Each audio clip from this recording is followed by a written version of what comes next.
नमः शिवाय। ओम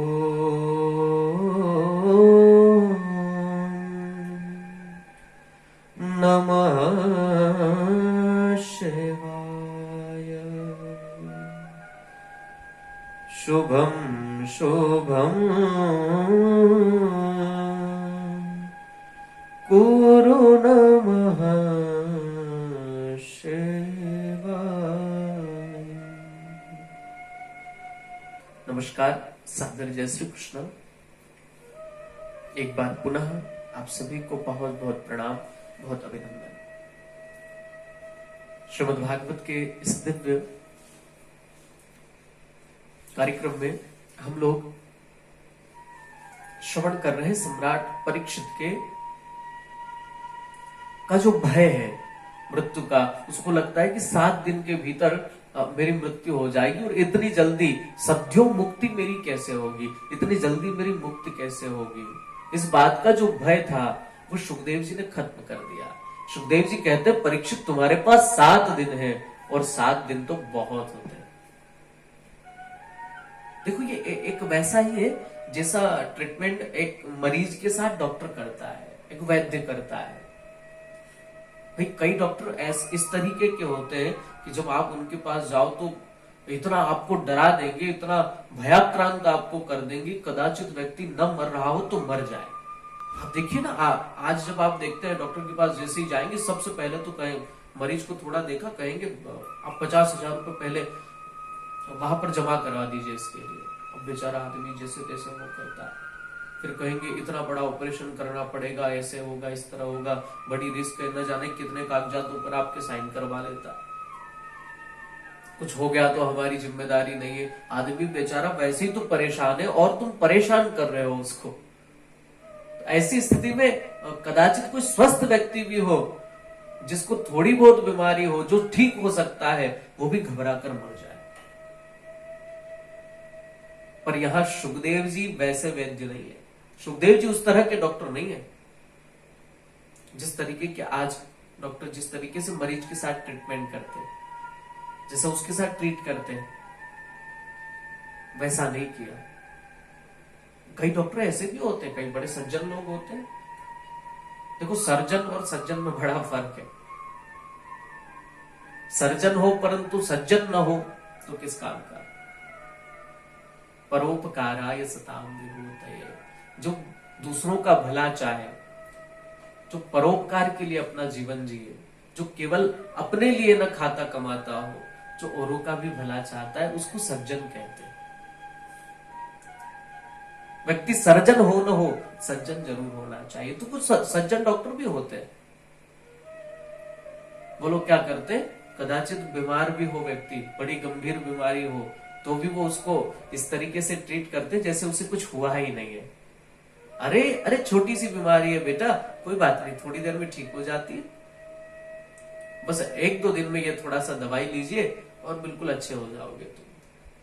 भले उसको गंभीर बीमारी हो, उसको इसका जीवन न भी बचने वाला हो, तो भी उस समय के लिए तो कम से कम उसको सांत्वना मिल जाती है। तो सुखदेव जी भी उस तरह के डॉक्टर हैं। इस सर्जन होने के साथ साथ सज्जन भी है।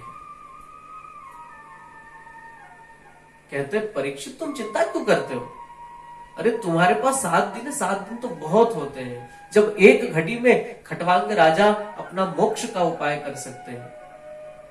ये जो राजा खटवांग है ना, इनके बारे में भी मैं थोड़ा आपको बता देता हूं।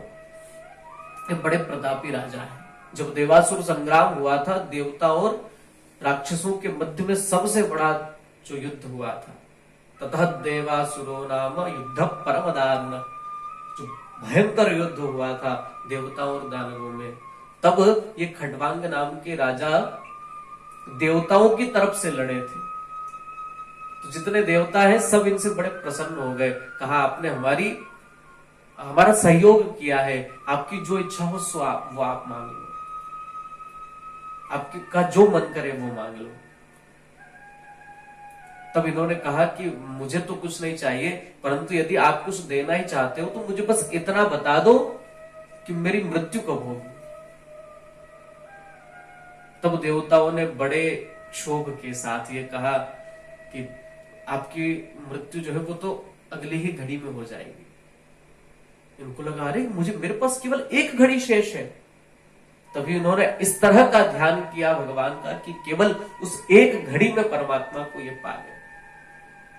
परीक्षित तुम चिंता मत करो, बहुत समय है तुम्हारे पास, 7 दिन बहुत होता है। परीक्षित भय मुक्त हो गए। और जहां हमारा आधा काम तो डर खत्म होने से ही हो जाता है, 50% तो हमारी सफलता डर खत्म होते ही मिल जाती है हमें किसी भी विषय के बारे में। क्योंकि डर जो है वो आपको इतना डरा देता है, इतना डरा देता है कि आप उस कार्य को करने में बड़े सकुचा जाते हैं। कई बार आप बड़े नर्वस हो जाते हैं उसको करने में, और वो कई बार वो नर्वसनेस आपको ले डूबती है। इसलिए जो भय है वो जैसे ही खत्म होगा किसी भी क्षेत्र का, आप किसी भी बिजनेस में हो, कोई भी कार्य करते हो अपना, कोई भी व्यापार हो, जहां उसमें आपका डर खत्म हुआ कि आपकी सफलता 50% आपके खाते में आ गई, बाकी 50% आपकी मेहनत, आपके प्रदर्शन पर, आपकी प्रेजेंटेशन पर डिपेंड करता है कि आप किस तरीके का काम करते हैं। भय खत्म हुआ। हाथ जोड़कर परीक्षित कहते तो मुझे क्या करना चाहिए? तब सुखदेव जी कहते हैं सबसे पहला काम क्या करो? जितासनो जित श्वासो जित संगो जितेन्द्रिय स्थूले भगवतो रूपे मनः संधारयेद्धिय। आप भी ध्यान से सुने। भगवत प्राप्ति में जब भक्ति के मार्ग में आगे बढ़े तो सबसे पहले क्या करना चाहिए? आप सोचें कि मुझे पूजन करना है, अनुष्ठान करना है बैठ करके, तो सबसे पहला काम क्या होना चाहिए जब आपको सफलता उसमें मिल पाएगी? ध्यान से सुने। जितासनो, सबसे पहले यहां आसन जीतने की बात हुई है। आसन को जीतिए, आप बैठने का अभ्यास करिए। कई लोग हैं जिनको हम लोग देखते हैं, क्योंकि हम लोग तो लगभग बैठने का हम लोगों का अच्छा खासा अभ्यास रहता है। हम लोग लगभग 8 घंटे 6 घंटे 4 घंटे तो लगभग एक जैसे हम लोग बैठ ही लेते हैं। तो जब हमारे साथ बैठने का काम लोगों का पूजन पाठ इत्यादि या कथा श्रवण करने के लिए पड़ता है तो लोग बड़ा कभी इधर पैर उठा रहे हैं, कभी उधर उठा रहे हैं, तो बैठ नहीं पाते लोग। और जब तक आप आसन को जीतकर एक आसन पर बैठ नहीं पाएंगे, देखो भाई भगवान जो है ना वो तपश्चर्या का विषय है, वो तप का विषय है, वो त्याग का विषय है, वो साधना का विषय है। और साधना थोड़ी कठिन तो होती है, त्यागना बड़ा मुश्किल तो होता है, पर आपको पाना भी तो साधारण वस्तु नहीं है ना। आपको जितनी उच्च कोटि की वस्तु चाहिए, आपका परिश्रम, आपकी मेहनत उतनी अधिक होगी। भाई आपको यदि 100 रुपए चाहिए तो आप 1 घंटा काम करके भी कमा सकते हैं कहीं भी, परंतु यदि आपको उससे अधिक चाहिए तो आपको उस तरीके का काम करना पड़ेगा। आपको कोई छोटी मोटी ब्रांड की गाड़ी लेना है तो आपको 2, 4, 10 लाख रुपए में मिल जाएगी, परंतु आपको यदि मर्सिडीज या ऑडी लेना है तो आपको उस तरीके का परिश्रम करना पड़ेगा, उतना पैसा आपको देना पड़ेगा। तो आपको यहां चाहिए भी तो जो सर्वोत्तम है संसार में, वो चाहिए है, आप उसके लिए लगे हो, तो फिर मेहनत करने से क्या कतराना? फिर उसमें आप चोरी नहीं कर सकते, वो तो आपको करना ही पड़ेगी। तो सबसे पहले क्या हो? जितासनो, आसन को जीतना पड़ेगा। ये त्याग का विषय है, ये तपस्या का विषय है, ये साधना का विषय है। इसमें आपको अपने शरीर को साधना पड़ेगा, बिना उसके बैठ नहीं पाएंगे आप। तो सबसे पहले आसन को जीतिए। जब आप धीरे धीरे अभ्यास करेंगे तो आपको एक आसन में, जो भी आपको सुखासन लगता हो, जिसमें आप सुखपूर्वक बैठ पाए, उसमें बैठने का अभ्यास करिए। आप आज आधा घंटा बैठेंगे, 2-4 बार, 5 बार, 10 बार उसका अभ्यास करेंगे तो आप 1 घंटा तक भी बैठने लगेंगे। और जब और अधिक अभ्यास करने लगेंगे तो आपको 2-2, 3-3, 4-4 घंटे बैठे बैठे कब हो जाएंगे आपको स्वयं को पता नहीं चलेगा। ये अभ्यास का विषय है। अभ्यास है न तो कौनते। भगवान गीता में भी अर्जुन से कई बार इसका जो है उल्लेख करते हैं कि बिना अभ्यास के कोई भी चीज संभव नहीं है कौनते। हे पार्थ, हे अर्जुन, बिना अभ्यास के कोई कुछ नहीं कर पाता है यहाँ पर, इसलिए अभ्यास आवश्यक है। तो सबसे पहले आसन को जीतिए, एक आसन पर बैठने का अभ्यास करिए। फिर क्या करें? बोले जित श्वासो, फिर श्वास को जीतिए। श्वास की जो गति है उस पर केंद्रित हो जाइए। उसके उपरांत जित संगो जितेंद्रिय, फिर संग को जीतना पड़ेगा आपको। ये संग बहुत महत्वपूर्ण वस्तु है। किसी भी चीज में आपको जाना है, किसी भी फील्ड में आपको जाना है, तो संग बड़ा महत्वपूर्ण है। ये संग आपको बहुत कुछ सिखा जाता है। आपके आचार में, व्यवहार में उस चीज को ये घुसा देता है। जब आपको भक्ति के मार्ग पर जाना हो तो किसी संत का संग करना पड़ेगा आपको, और उसी को सत्संग कहते हैं।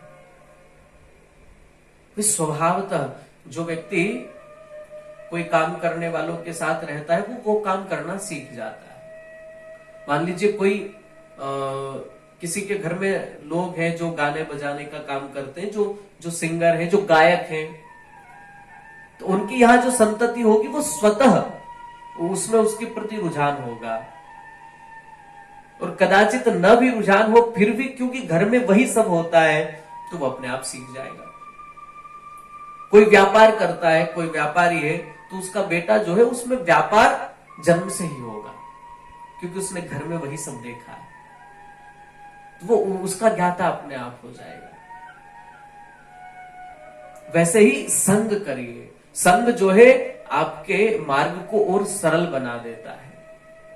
आपके भक्ति के मार्ग को यूं समझिए कि 50% तक आपका काम बड़ा आसान कर देता है, क्योंकि संग से कोई भी चीज सहज आपके भीतर प्रवेश कर जाती है। आपको परिश्रम करने की आवश्यकता नहीं होती।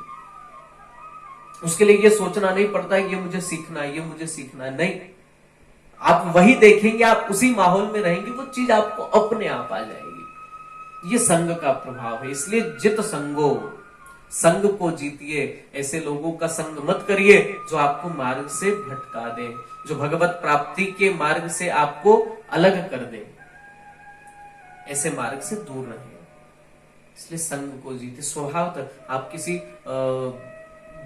किसी सिगरेट पीने वाले के साथ जब ज्यादा समय रहेंगे तो आप अपने आप सीख जाएंगे। किसी शराबी के साथ बहुत समय तक रहेंगे तो आपको शराब पीना स्वतः आ जाएगा। आपको उसके लिए अलग से कोई परिश्रम करने की जरूरत नहीं है। वैसे ही आप किसी संत के साथ रहेंगे, किसी भजनानंदी के साथ रहेंगे, भजन करने वाले के साथ रहेंगे, तो आपको वो स्वतः आ जाएगा। मेरा कहने का इतना अभिप्राय है कि आपको जो काम करना है, पहले से जो व्यक्ति उस काम को कर रहा है, आप उसके साथ में हो जाइए। आपका काम अपने आप हो जाएगा, आप सब कुछ सीख जाएंगे। हम अपनी बात बताते हैं। जहां हम आश्रम में अध्ययन के लिए गए थे, वहां पर दिनचर्या ही कुछ वैसी थी कि हमको जो सीखना था वो उस दिनचर्या में शामिल था। कोई परिश्रम करके हमने नहीं पढ़ा जाता,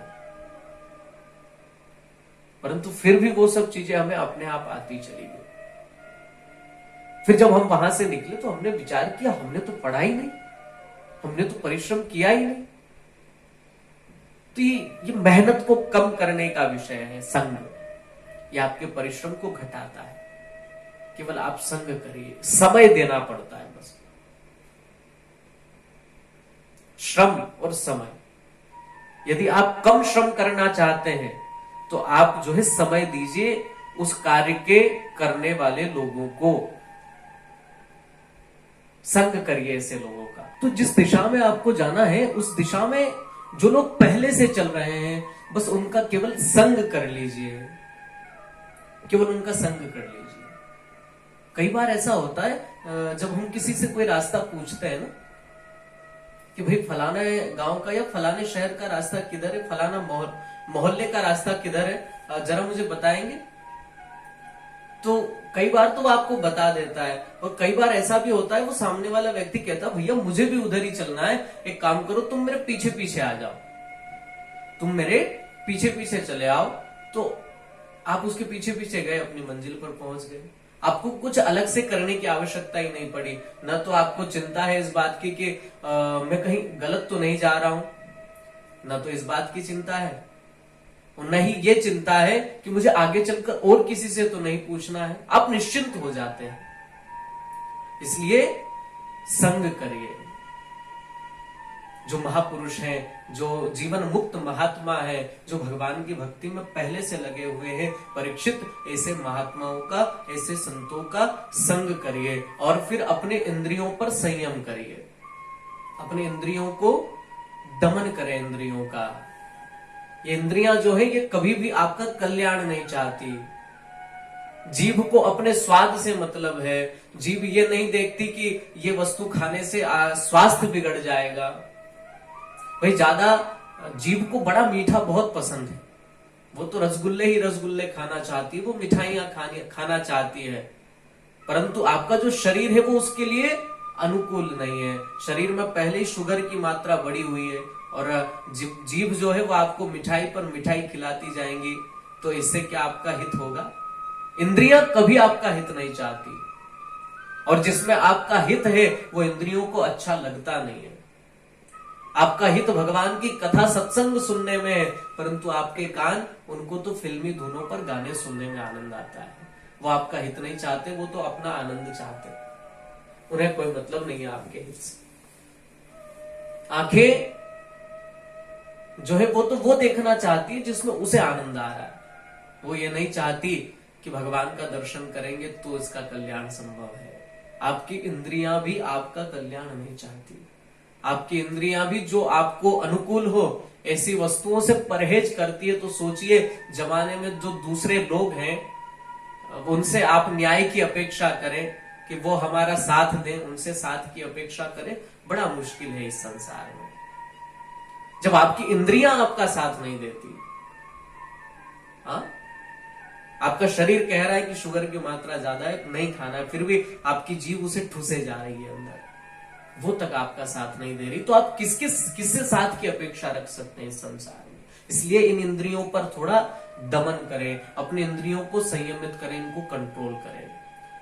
क्योंकि ये इंद्रियों रूप का जो घोड़ा है ना, ये 10 इंद्रियां है शरीर में। हमारा शरीर रथ है और इंद्रियां इसका घोड़े हैं। अब ये 10 घोड़े अलग अलग अपनी दिशा में भागेंगे तो पूरे रथ का कबाड़ा करके रख देंगे। इसलिए इन पर एक लगाम बहुत आवश्यक है। बिना लगाम के ये संयमित होंगे नहीं, कंट्रोल होंगे नहीं। इसलिए जितेंद्रिय बनिए। और तदुपरांत और भी बहुत अद्भुत बात बताई है आगे चलकर। जो व्यक्ति इसे जीवन में अपना ले तो उसे परमात्मा की प्राप्ति निश्चित ही हो जाती है। पर वो क्या है, इसकी चर्चा हम लोग अगले सत्र में करेंगे। तब तक आप सभी को सादर जय श्री कृष्ण।